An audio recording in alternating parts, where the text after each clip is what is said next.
Good morning. Happy Teachers' Day to all the teachers.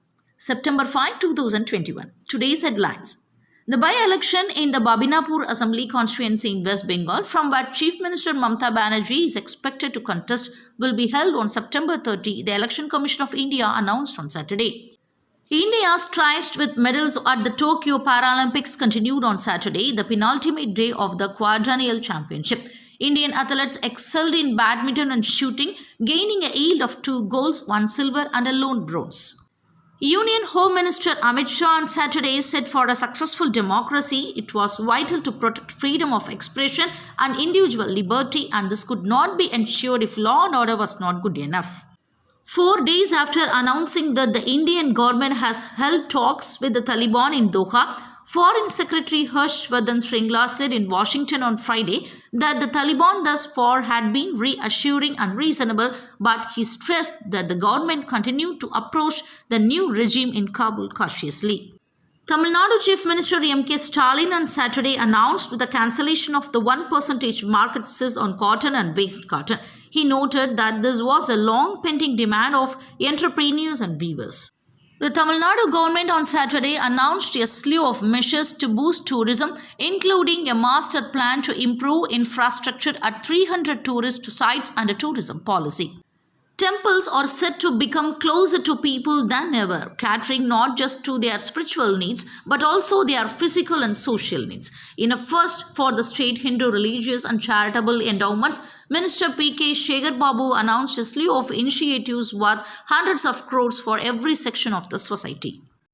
The Tamil Nadu Skill Development Corporation will identify 1 lakh workers from unorganized sectors in the state to access their skills and certify them under recognition of prior learning, Labour Welfare Minister C.V. Ganesan announced in the Assembly on Saturday. The state government will undertake archaeological excavations in 3 new places. 2 teachers and a college student have tested positive for COVID-19 in the state.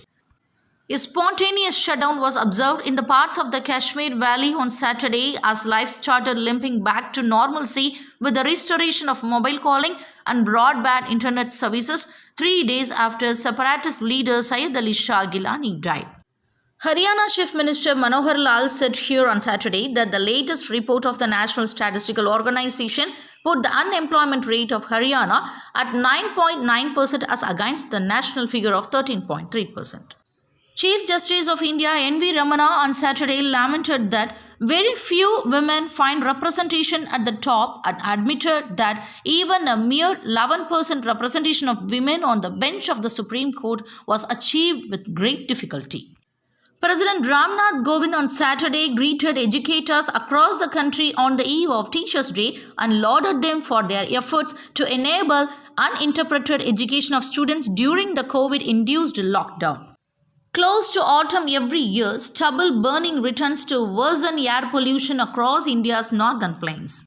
Fresh fighting was reported on Saturday between the Taliban and resistance forces in Afghanistan Panjshir valleys, as the hardline Islamists are in the process of finalizing a government that will set the tone for their rule.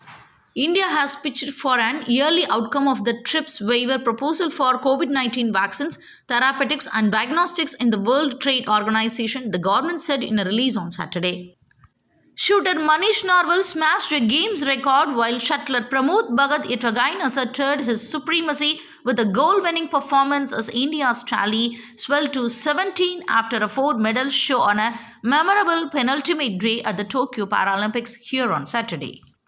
When Brazil hosts Argentina in Sunday's World Cup qualifier, it may not be fair to call it a rematch of the Copa America final from less than 2 months ago. That's all the news headlines. Thank you.